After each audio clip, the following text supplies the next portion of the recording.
America has given away its manufacturing power, and it started with two decisions, one in 1971 and one in 2000. Both of them have cost the US over 6 million jobs and have completely decimated the middle class and handed economic power to China on a silver platter. Now you might be thinking to yourself, how did this happen? Why did we let this happen?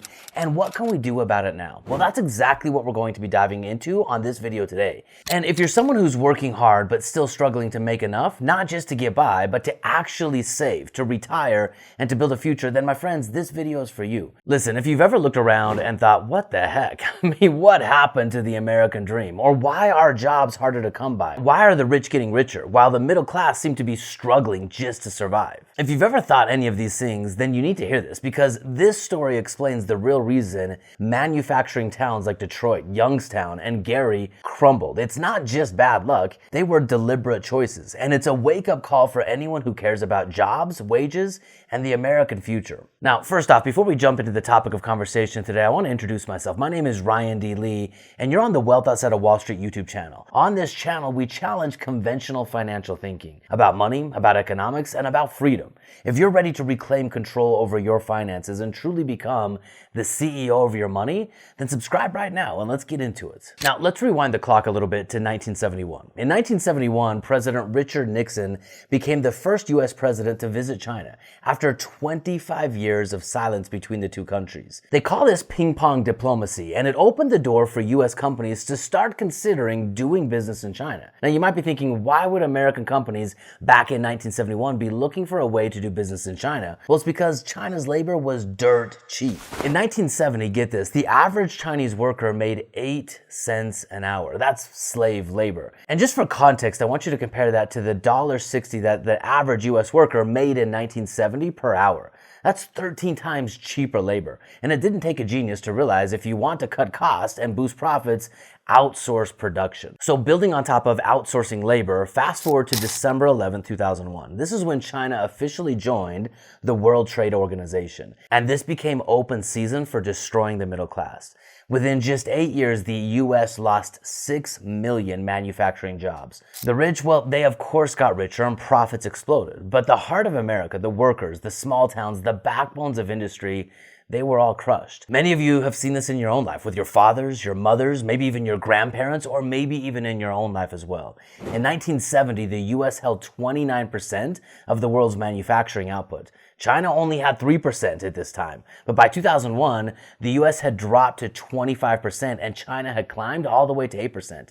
Today, my friends, China is at 31% of all manufacturing output, and the US is only at 15%, and that number is dropping every single year, and it's projected to fall to just 11% by the year 2030. Now, I want you to consider this. This was not random. This was policy. So let's talk about what this looked like on the ground floor. Now, first off, I want to introduce you to Detroit, Michigan. We actually buy a lot of investment real estate inside of our community in Detroit, Michigan, and Detroit has gone through an evolution, to say the least. From 1970 to 2010, Detroit lost over 50% of its population. Youngstown, Ohio, known for Black Monday in 1977, when 5,000 jobs vanished overnight. 50,000 more followed within the next 5 years. Bethlehem, Pennsylvania, the steel giant went bankrupt in 2001. Thousands of jobs were gone. Chicago, Illinois, Union stockyards closed in 1971, losing 40,000 jobs, disappearing. All of these have similar graphs with job cliffs, not just simply declines. This was literally the birth of the Rust Belt. It wasn't inevitable, it was imported. Now listen, the outsourcing trend did one thing really, really well. It made the top 1% insanely wealthy. This is when the wealth gap started to explode. And it left the middle 60%, the American middle class, the coveted American dream, with stagnating wages and rising costs. So if you're watching this channel, odds are you're in the middle class, the working class that brings real value to real American people, to the economy. And yet you're the one getting squeezed from every direction. Costs are rising, inflation is destroying any pay increase you've ever received over the last 20 years, and you're wondering not only how you're going to survive, if you're ever going to be able to capture your portion of the American dream and be able to retire. But I want you to consider this. There is a twist. There is some silver lining in all of this. I think the pendulum might be starting to shift. Tariffs are forcing companies to rethink how they do business. Apple has already committed to $500 billion of U.S. investments. Rolls-Royce, the car company, is bringing jobs back from China, Mexico, and Canada to the United States. And the US is working to regain control over the Panama Canal imports, which will be a massive strategic move that will benefit the middle class. Now listen, this is not just nationalism, this is economic common sense. As a country that was built on hardworking Americans, we want to bring back jobs that reward hardworking Americans. And when we do this, communities thrive. Jobs equal dignity, security, stability. And when people stand tall, crime goes down, families stay together, and ultimately America wins. Now listen, as a father of 3 young kids, some of them getting ready to enter the professional world, I feel like we've handed them a worse economy than ever before. I mean, my role as a parent and your role as a parent if you have kids is to leave the world, our economy, our country better than we found it. And I think we've failed in that regard. I want America to win because at the end of the day, any good parent wants to leave the world better than they found it, especially for their kids. But let's be honest, we haven't done that. Our kids are growing up in a nearly impossible economy. Expenses are catastrophic, wages are down, and the system that has been built that we're passing on to them is failing them at every step. Today, millennials say they need $525,000 a year just to feel financially secure and that they can afford to live in the America that they know. According to the 2024 Empower survey, baby boomers, they only think that they need $125,000 a year. Now, it would be easy to say when you look at those two disparities of numbers that millennials are entitled or unrealistic, but that ignores the facts. Boomers have homes, they have retirement accounts, and decades of wealth accumulation under more stable economic conditions. Millennials and Gen Z, could you imagine starting out in their shoes? They're navigating record inflation, wage stagnation, soaring home prices, and a mountain of student debt. No wonder they feel like they need so much just to get their head above water. To put this in perspective, in 1970, the median home price was around $23,000. In 2024, it's over $430,000 to buy a median value home in the United States. In 1980, the median household income was $21,000 and could buy a home on a 1-to-1 ratio. Today, the median income is $75,000, but home prices are nearly 6 times higher. And here's what's worse. The biggest asset on the US government's balance sheet is student loans. Your liability as a student or your children's liability with student debt is the government's asset. It's the one thing that your kids will never be able to get rid of, and it's the one thing that is saddling them and keeping them stuck in a system that is not working for them. Meanwhile, the national debt just crossed $35 trillion.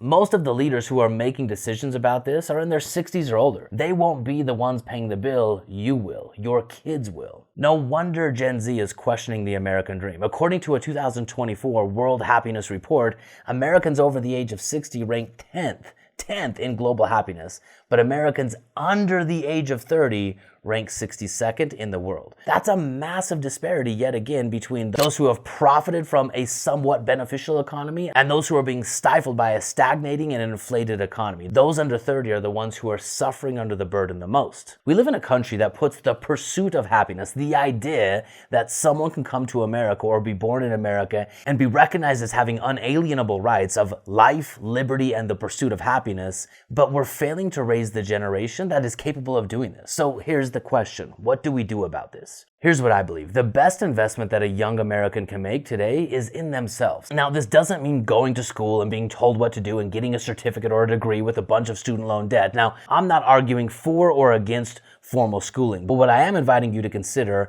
is we live in a world with unlimited resources. And if you're a young individual who wants to win today, you have to start investing in your mindset. You have to start to build a strong mindset that's resilient to the negative effects that you're going to be bombarded with every single day.